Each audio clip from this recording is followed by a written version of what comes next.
இது ஒரு time balm set பண்ணியாச்சு. கட்சி வாக்கு திருடுகிற கட்சி என்ற இமேஜை வலுவாக குத்துவது யார்? தேர்தல் ஆணையம். பேச்சுரிமை யூடியூப் சேனல் நண்பர்கள் அனைவருக்கும் வணக்கம்.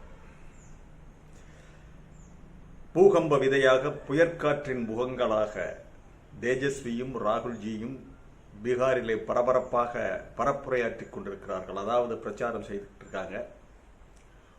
ஒரு பக்கம் வழக்கம் போல தேசிய ஜனநாயக கூட்டணி எப்படி வெற்றி பெற்று விடுவார்களா? தேசிய ஜனநாயக கூட்டணி கணக்கற்ற பொய்களை வாரி வழங்குகிறது. அதே போல தேசிய ஜனநாயக கூட்டணியோடு கூட்டு சேர்ந்திருப்பது பண முதலைகள், மைக்ரோ பைனான்ஸ் பண முதலைகள் மற்றும் தேர்தல் ஆணையம். இது ஒரு வலுவான கூட்டணி. அதை எதிர்த்து தேஜஸ்வி, ராகுல்ஜி மற்றும் மார்க்சிஸ்ட் லெனினிஸ்ட் மற்றும் இன்னும் சமுதாயத்தின் மிக பிற்படுத்தப்பட்ட சமுதாயங்களை ஒருங்கிணைத்து மக்களோடு கூட்டணி வைத்திருக்கிறார்கள். இதுதான் இங்க நடக்கிற யுத்தம். இதுல யாருக்கு அதிக செல்வாக்கு என்பதை விட இந்த தேசிய ஜனநாயக கூட்டணியினுடைய இந்த தேர்தல் ஆணையத்தினுடைய தகுடுதத்தம், மைக்ரோ பைனான்ஸ் கம்பெனிகள் வாரி வழங்குகின்ற இந்த பணம், இவற்றையெல்லாம் மீறி மக்கள் வெல்ல வேண்டும். அதாவது இந்தியா கூட்டணி வெல்ல வேண்டும். அதுதான் நாடு முழுவதும் மக்களுடைய எதிர்பார்ப்பு. இவர்கள் தேசிய ஜனநாயக கூட்டணி செய்கின்ற ஒவ்வொரு விஷயம் அவர்களுக்கு எதிராகவே திரும்பிக் கொண்டிருக்கிறது. தெரியுமா? 10,000 ரூபாய் கொடுத்தான்ல, 27 லட்சம் முதிய பெண்களுக்கு 10,000 ரூபாய் கொடுத்தது என்பது அது மைக்ரோ பைனான்ஸ் உடைய பணம் என்பது கூட்டு வெளிப்பட்டு விட்டது. அந்த மைக்ரோ பைனான்ஸ் கம்பெனிகள் வாரி வழங்குகின்றன. அவர்களுக்கு வர வேண்டியிருக்குது பணம். இந்த பணத்தை கொடுத்துட்டு அடுத்தவன் வசூல் பண்ண போறேன். அவர்களிடமிருந்து சம்பாதித்த பணம் தான். அந்த பெண்களிடமிருந்து, மக்களிடமிருந்து சம்பாதித்த, கொள்ளையடித்த, குளவி போல கொள்ளையடித்த பணத்தை தான் இப்பொழுது மைக்ரோ பைனான்ஸ் கம்பெனிகள் தான் கொடுத்திருக்கின்றன. இது அரசு பணம் கூட இல்லை. மைக்ரோ பைனான்ஸ் கம்பெனி பாரதிய ஜனதாவுக்காக கொடுத்திருப்பதாக ஒரு பேச்சு வந்திருக்கிறது. இதை எவ்வளவு தூரம் உண்மை என்று விசாரித்து பார்த்தால் தெரியும். ஆனால் அப்படித்தான் இருக்க முடியும் என்ற அங்கிருந்து வருகின்ற செய்திகள் சொல்லுகின்றன. அதுபோக இந்த தேர்தல் கமிஷன் என்னென்ன வேலைகளை எல்லாம் செய்திருக்கிறது, செய்ய போகிறது. இந்த பீகார் தேர்தலுக்கு ஏற்கனவே எஸ்ஐஆர் மூலமாக கிட்டத்தட்ட 40 லட்சம் பேருடைய வாக்குகளை திருடிவிட்டார்கள், இல்லாமல் செய்து விட்டார்கள், டெலீட் செய்து விட்டார்கள். அப்பட்டமாக தேர்தல் கமிஷன் பாரதிய ஜனதா கட்சியின் பக்கம் இருக்கிறது. இதையெல்லாம் மீறி தேஜஸ்வி யாதவ் கொடுத்திருக்கின்ற ஒரு உறுதிமொழி, வீட்டுக்கு ஒருவருக்கு ஒரு அரசு வேலை என்பது மக்கள் மத்தியில் போய் சேர்ந்திருக்கிறது. வீட்டுக்கு ஒருவருக்கு அரசு வேலை கிடைத்தால் இந்த மைக்ரோ பைனான்ஸை ஒழித்து விடலாம் என்ற ஒரு செய்தி, நம்பகமான செய்தி போய் சேர்ந்திருக்கிறது. 20 மாதங்கள் அவருக்கு டைம் கேட்கிறார் அதுக்கு. அது போக வாக்கு திருட்டு என்ற ஓட்சோரி, அதற்காக நடந்த பாத யாத்திரை, ரத யாத்திரைகள், மக்கள் மத்தியில் நடைபெற்ற எழுச்சி பயணம் எல்லாம் இளைஞர்கள் மத்தியில் மிகப்பெரிய தாக்கத்தை ஏற்படுத்தி இருக்கிறது. இதை மறுக்க முடியாது. இது இந்தியா கூட்டணிக்கு சாதகமாக இருக்கிறது. ஒரு பக்கம் தேசிய ஜனநாயக கூட்டணிக்கு சாதகமாக இருப்பது அவர்களுடைய பணபலம், மைக்ரோ பைனான்ஸ் மூலம் கொடுக்கப்பட்ட 10,000 ரூபாய், அதுபோக தேர்தல் கமிஷனுடைய பல்வேறு விதமான தகுடுதத்த வேலைகள். இது போக 40 லட்சம் பேருக்கு குறிப்பிட்டு தாழ்த்தப்பட்டவர்கள் மற்றும் இஸ்லாமியர்களுடைய வாக்குகளை டெலிட் செய்தது. இந்த பேக்கப்போட இவங்க நிற்கிறாங்க. சரி, இதை மீறி இந்தியா கூட்டணி வெற்றி பெறுவதற்கான வாய்ப்பு அவர்களுக்கு ஏற்கனவே யாதவர்கள் மற்றும் இஸ்லாமியர்களுடைய வாக்கு 30%. இது போக இன்றைய முதல் தலைமுறை வாக்காளர்கள் இருக்காங்கல்ல, அவங்க, அதுபோக இங்கிருந்து புலம்பெயர்ந்து வந்திருக்கின்ற தொழிலாளர்கள், திருப்பி போகின்றவர்கள், இவர்கள் யாரும் பாரதிய ஜனதா கட்சிக்கு ஓட்டு போட போறது இல்லை. வாக்கு திருட்டின் மூலம் திரட்டப்பட்ட இளைஞர்கள், அவர்களெல்லாம் முதல் தலைமுறை வாக்காளர்கள். இது ஒரு 10-15% வாக்குகளை சிந்தாமல் சிதறாமல் இந்தியா கூட்டணி பெற்றுவிட்டால் இந்தியா கூட்டணிக்கு வெற்றி வாய்ப்பு அதிகம். அதே சமயம் பிரசாந்த் கிஷோர் ஒரு மேல்தட்டு வர்க்கத்தை சேர்ந்தவர்.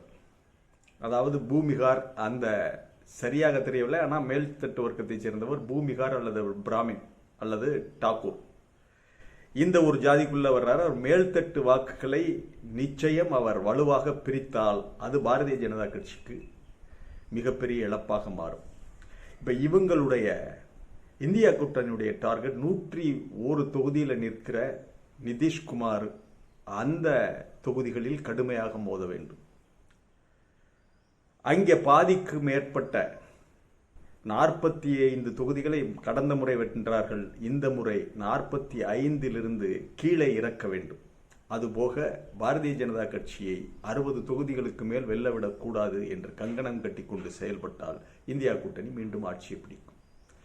கடந்த முறை பாரதிய ஜனதா கட்சியால் அனுப்பி வைக்கப்பட்டு தனியாக நின்ற சிராக் பாஸ்வான் இப்பொழுது பாரதிய ஜனதா கட்சியோடு கூட்டணி சேர்ந்திருக்கிறார், தேசிய ஜனநாயக கூட்டணி. சிராக் பாஸ்வானை பற்றிய ஒரு கெட்ட இமேஜ் தான் இப்பொழுது பரவி பீகார் முழுவதும் காட்டி கொடுக்கிற துரோகி. இந்த தலித்துகளுடைய வாக்குகளை, பெருவாரியான வாக்குகளை இந்த சார் மூலம் தேர்தல் கமிஷன் தட்டி பறித்த தேர்தல் கமிஷன் டெலீட் செய்ததை பற்றி சிராக் பாஸ்வான் எதுவுமே பேசல.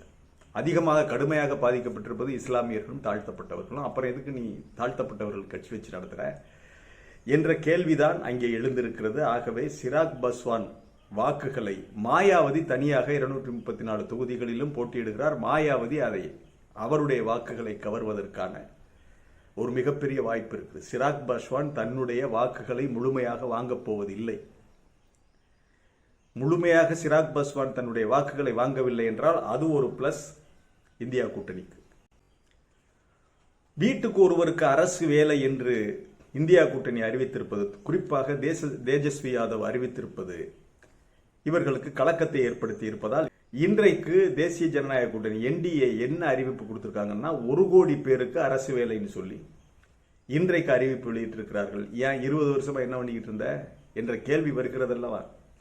20 வருஷமா நீ புடுங்க முடியாதவை இன்னைக்கு எங்களுக்கு கொடுக்க போறியா வேலையை என்று கேட்பதற்கான வாய்ப்பும் இருக்கிறது. கேட்பார்கள், சும்மா இருக்க மாட்டான்ல. 20 வருஷமா கொடுக்காத 1 கோடி பேருக்கு நீ கொடுக்குறியா என்றால் அவன் சொல்றது எல்லாமே பொய் என்ற ஒரு வாதத்திற்குள் அவர்கள் வந்து விடுவார்கள். இதுவும் பிளஸ் தான் இந்தியா கூட்டணிக்கு. அதுபோக பீகார் தேர்தலில் கடுமையாக போராட வேண்டும். இந்தியா கூட்டணியில் முக்கியமான விஷயம் பணம் இல்லை. இந்தியா கூட்டணிக்கு செலவழிப்பதற்கு பணம் இல்லை. தேசிய ஜனநாயக கூட்டணிக்கு செலவழிப்பதற்கு பணம் வெள்ளமன பாய்கிறது. இங்கே பணம் இல்லை, இங்கே பணம் வெள்ளமன பாய்கிறது. ஆக மக்கள் சக்தியை திரட்டி மக்களின் துணையோடு அடித்தட்டு மக்கள், நடுத்தர மக்கள், தாழ்த்தப்பட்ட மக்கள், இஸ்லாமியர்கள் மற்றும் இதர பிற்படுத்தப்பட்ட மக்களுடைய ஒரு சக்தியை ஒருங்கிணைத்து போராடினால் இந்தியா கூட்டணி வெற்றி பெறும். ஏன்னா தேசிய ஜனநாயக கூட்டணி கடந்த முறை வென்றது 0.3% தான். அவங்க 37 சம்திங், இவங்க அதுல 37 தான்.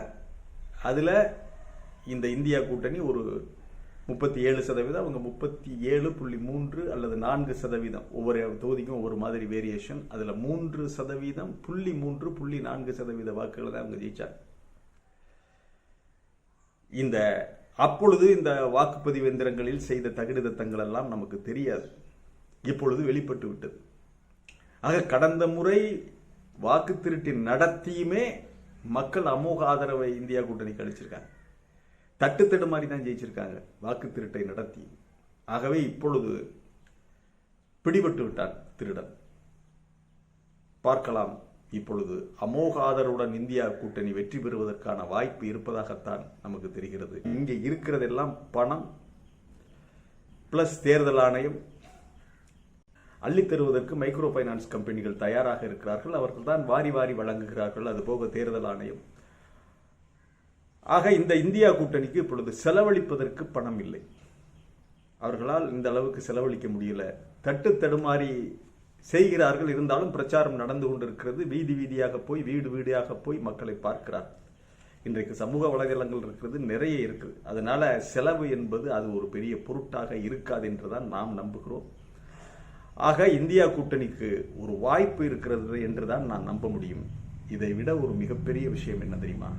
இந்த வாக்கு திருட்டு என்பது சாதாரணமா எடுத்துக்கிற வேணாம். இந்த வாக்கு திருட்டு, ஓட்சோரி, அதற்காக நடத்தப்பட்ட யாத்திரை பீகாருக்காக மட்டுமல்ல. இது ஒட்டுமொத்த இந்தியாவிலும் பாரதிய ஜனதா கட்சி, RSS, சங் பரிவாருக்கு வைக்கப்பட்ட டைம் பாம்.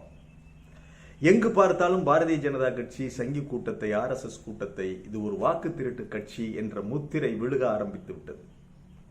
இது ஒரு வாக்கு திருட்டு கட்சி என்ற முத்திரையை பெற்றுக் கொண்டிருக்கிறது. இவங்களுக்கு தெரியல. கொஞ்சம் கொஞ்சமாக இந்த முத்திரை திருடர்களுடைய கட்சி என்ற முத்திரையை வலுவாக மக்கள் குத்த ஆரம்பித்துக் கொண்டிருக்கிறார்கள்.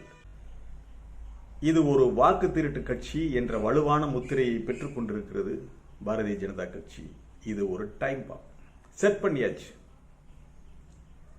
இந்த டைம் பாம் செட் பண்ணியாச்சு. நாடு முழுவதும் இது செட் பண்ணணும். ஒவ்வொரு மாநிலத்துக்கும் SIR வர்றான்ல, தமிழ்நாட்டுக்கு வர்றான்ல, மேற்கு வங்கத்துக்கு போயிருக்கான்ல, இங்கே எல்லாம் தேர்தல் கமிஷன் பாரதிய ஜனதா கட்சிக்கு மிகப்பெரிய அளவிலே தில்லுமுள்ளு வேலைகளை செய்து கொடுத்தாலும் அது என்ன செய்து தேர்தல் கமிஷன் இன்னொரு பக்கம் பாரதிய ஜனதாவினுடைய இமேஜை பயங்கரமா டேமேஜ் பண்ணியிருக்கு. டேமேஜ் பண்ணி இது ஒரு திருட்டு கூட்டம், திருடர்களின் கட்சி, வாக்கு திருடுகிற கட்சி என்ற இமேஜை வலுவாக குத்துவது யார்? தேர்தல் ஆணையம். எந்த தேர்தல் ஆணையத்தை வைத்துக்கொண்டு நீ ஆட்டம் ஆடுகிறாயோ அந்த தேர்தல் ஆணையத்தால் உங்களுக்கு கிடைக்கின்ற பரிசு வாக்கு திருட்டு கட்சி. இது ஒரு டைம் பாம். நீ வருவ, தமிழ்நாட்டில் செய்வ, அஸ்ஸாம்ல செய்வ, இங்க வெஸ்ட் பெங்கால்ல செய்வ, கேரளாவில் செய்வ, அங்கெல்லாம் அந்த முத்திரை வலுவாக குத்தப்படும், தனிமைப்படுத்தப்படும் பாரதிய ஜனதா கட்சி. அந்த டைம் பாம் சரியான நேரத்தில் வெடிக்கின்ற பொழுது பாரதிய ஜனதா கட்சி, சங் பரிவார் பீஸா போயிடும். அதற்கான வேலையை தேர்தல் ஆணையம் தான் பார்த்துக் கொண்டிருக்கிறது. நல்லதே நடக்கட்டும் நாட்டில். மீண்டும் ஒரு காணொலியிலே சந்திக்கிறேன். இது வாய்ஸ் ஆஃப் தமிழ் வழங்கும் பேச்சுரிமை சேனல். சேனலை சப்ஸ்கிரைப் பண்ணுங்க, மறக்காம பெல் பட்டனை எடுத்துங்க, கமெண்ட் செய்யுங்கள், ஷேர் செய்யுங்கள், பிடித்திருந்தால் லைக் செய்யுங்கள். நன்றி, வணக்கம்.